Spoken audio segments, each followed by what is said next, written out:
The well of the Sierra Leone Parliament, Wednesday, 18th December 2019, was peopled with a plethora of interest groups from senior journalists, civil society activists, and the international community who have converged here to observe but at the same time stand in solidarity with the process by Parliament to start repealing the criminal libel law enshrined in Part 5 of the 1965 Public Order Act of Sierra Leone. The Minister of Information and Communications, Mohamed Ramanswari, led the process of piloting the repeal of this draconian law that successive governments have but failed woefully to change. Mr. Speaker, honorable members, I move that the bill entitled the Public Order Amendment Act 2019 be read for the first time.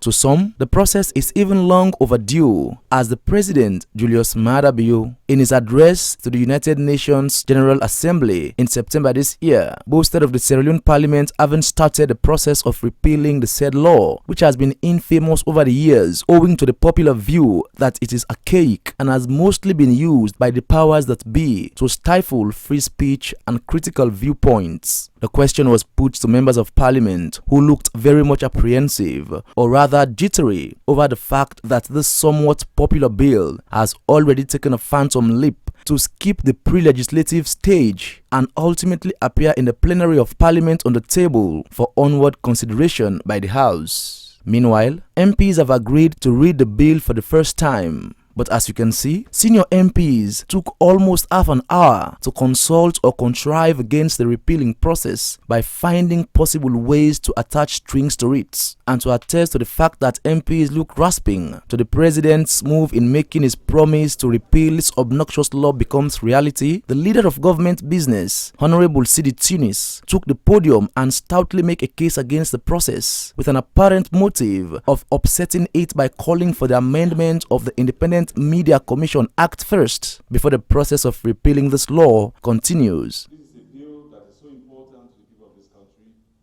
that borders on the security of our people. As such, this honorable House will want to ensure that all the safety gears are put in place before we can proceed with it. And such safety gears include that of amending the IMC Act to ensure that the security of the people, the safety of the people are adequately taken care of before we can proceed with this.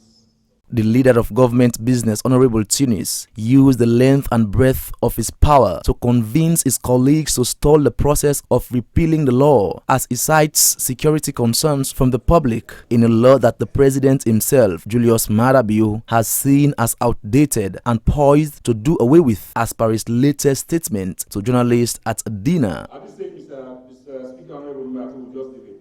We'll just leave it as it is. They have done the first reading.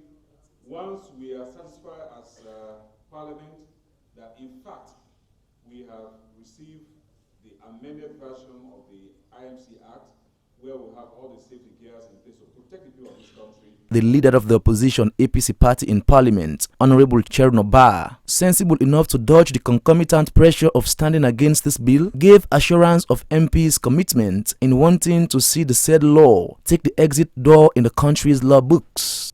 Documents before us affect us like any other citizen, including those in the executive or other branches of government.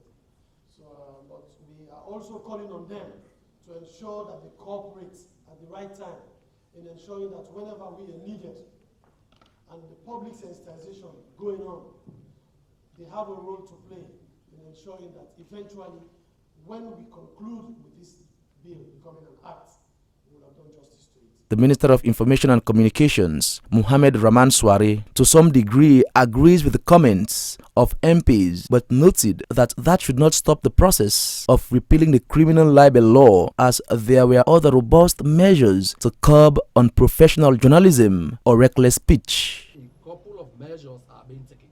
One, you are aware that there's an extant IMC Act that has been reviewed in collaboration with SLAG, our Media Reform Coordinating Group, to ensure that it's robust enough, it has enough teeth to bite reckless journalists who cross the red line. So that is number one. Number two, we have the Civil Defamation Act.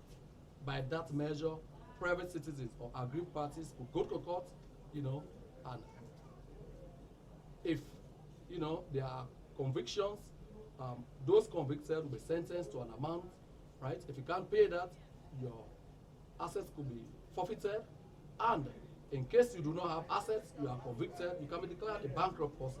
The president of the Sierra Leone Association of Journalists, SLAJ, Ahmed Sahid Nasrallah, applauded the move by the executive arm of government for sending the documents to parliament, but looks worried with the sentiment expressed by MPs. It's a kind of sentiment they've expressed in calling for an amendment to the IMC Act to go together with the repeal. I think that will delay the process a bit because it's a whole lot of other issues that will come into play. But I think we'll delay the process. And the more we delay the process, when we approach elections, then it will be difficult for any government to repeal this kind of law. Officials from the Ministry of Information and Communications were left in the cold, and senior media practitioners that went to witness the process were left broken-hearted and utterly disappointed with the cold shoulder treatment that MPs gave to the process of repealing the criminal libel law, which is one of the promises of the President Julius Maada Bio. As it stands, it is unclear as to the next step of the repeal process and how long, which makes it ostensible that although the process has gained a few great steps forward, it would not surprise many if it takes phantom leaps backwards, thanks to the brashness of MPs pioneered by the leader of government business, Honorable Sidi Tunis. For Sierra Leone Parliament Eye on Gla TV Online, I am Abdullah Gla reporting.